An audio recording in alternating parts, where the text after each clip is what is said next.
actor and comedian Russell Brand in his new stand-up special Messiah Complex, which premieres on Epix Friday, November 28th.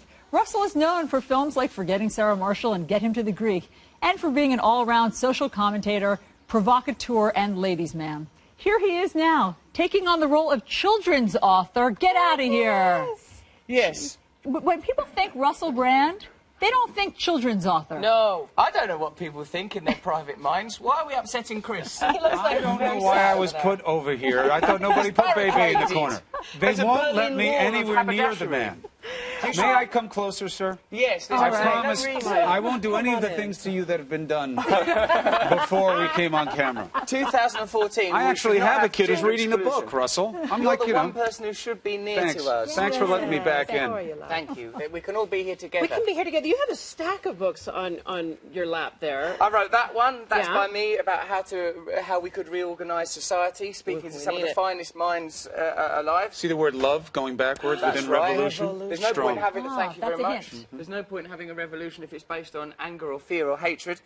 This is by a man called Robert Lanza. He postulates that there's nothing in science that shows how consciousness could emerge from matter, so consciousness could have preceded matter, a divine consciousness perhaps. My mind was just officially blown. Wow. There. Yeah, This you're fellow just staring here, at his chest.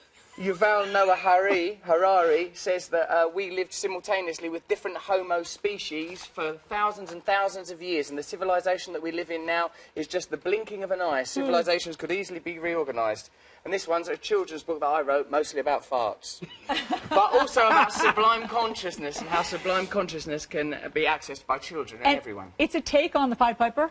Yeah, because the Pied Piper and folk tales have mystical and secret information. In fact, Chris and I were talking, and your daughter's enjoying the book because she feels like it's inculcating her with important information that she wouldn't have access to. It's almost like there's like a code in there. It's allegory for a kid, but he defines different words, and she feels she's getting adult ideas in there of a good kind. Provocative ones. Yes, I bet they are. But seriously, why did you want to write a children's book? That Pied Piper is a disruptive force. When the rats come into Hamelin, what does that mean in allegorical terms? It means, I suppose, the dirty and the disruptive entered into their world. What was the piper? A force for, yes, for order and for reason, but the pipe, typically, when a character plays a musical instrument, whether it's Orpheus in Greek mythology or Krishna in Hindu religion, typically it's a connection to a divine, invisible thing. Behind all material information, there is a sublime, divine realm. We know this from quantum physics, that all of the stuff that we can see emerges from a world that's harder for us to know with our material senses. The Piper demonstrates this. Who would have guessed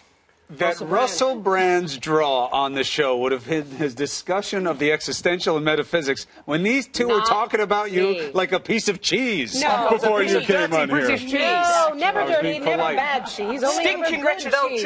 cheese. No, Can we just talk no, about sir. that? You have all of this in the book. 'Cause this is not an exaggeration of what you talk about.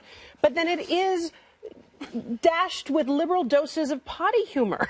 Yes. And you're the only person I've ever been able to see get away with that. Because I think puerility and scatology can be like gelignite that detonates new territories for the mind. You tell a silly fart joke, people sort of are shocked, and then you can say something important and interesting. Just before we came on air, you used the phrase, doesn't matter what happens between 3 consenting adults. You never hear that on breakfast news anymore. 3 consenting adults. And we were those That is adults. your Poor motto, Chris. Russell That's why I got Brand, stuck on the believe. end of the couch. That's right. We didn't say 4. We just said I know. 3. Whatever was that's said right. didn't You're a family man. I am. But you know, speaking of which, Russell, we wanted to ask you about a story that was in the news this week that we all covered. Let me help you. Okay, good. So there's this guy who fancies himself a pickup artist. Okay, his name is Julian Blank. Yes. And he charges hundreds of dollars, and he trains thousands and thousands of men around the globe to basically trick women into going home with them. You are a bona fide pickup artist. No, You're a now, charmer. even that phrase... You're a the pic- charmer. Oh, well, one second. Now, let me address this, because I think what's implied in that whole language is that women are somehow a commodity. Now, I think when I was younger, I had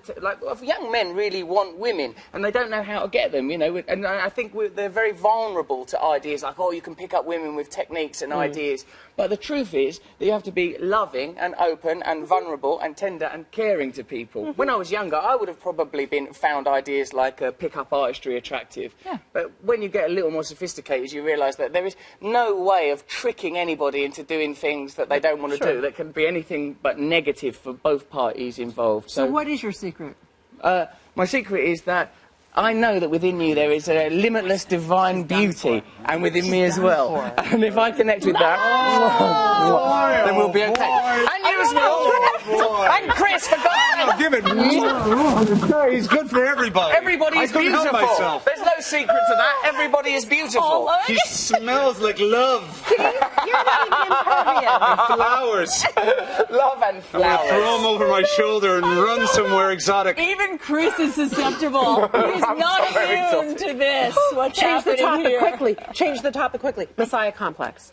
Ah, yes. I have to tell you, this whole... Oh, when you look at me with those brown eyes, it's really hard to focus. I won't look at this you. is Messiah just complex. sickening. Premiering soon. Yes. Tell us about this, because this is an incredible proposition. Your smarts come to it again. Well, what it was I realised that with stand-up comedy, I was not restricted to any topic. I could talk about whatever I wanted. So I chose to talk about Gandhi and Malcolm X and Jesus Christ and Che Guevara. All great historical figures. And in the case of the three more contemporaneous ones, men that were willing to die for what they believed in, but also flawed and human.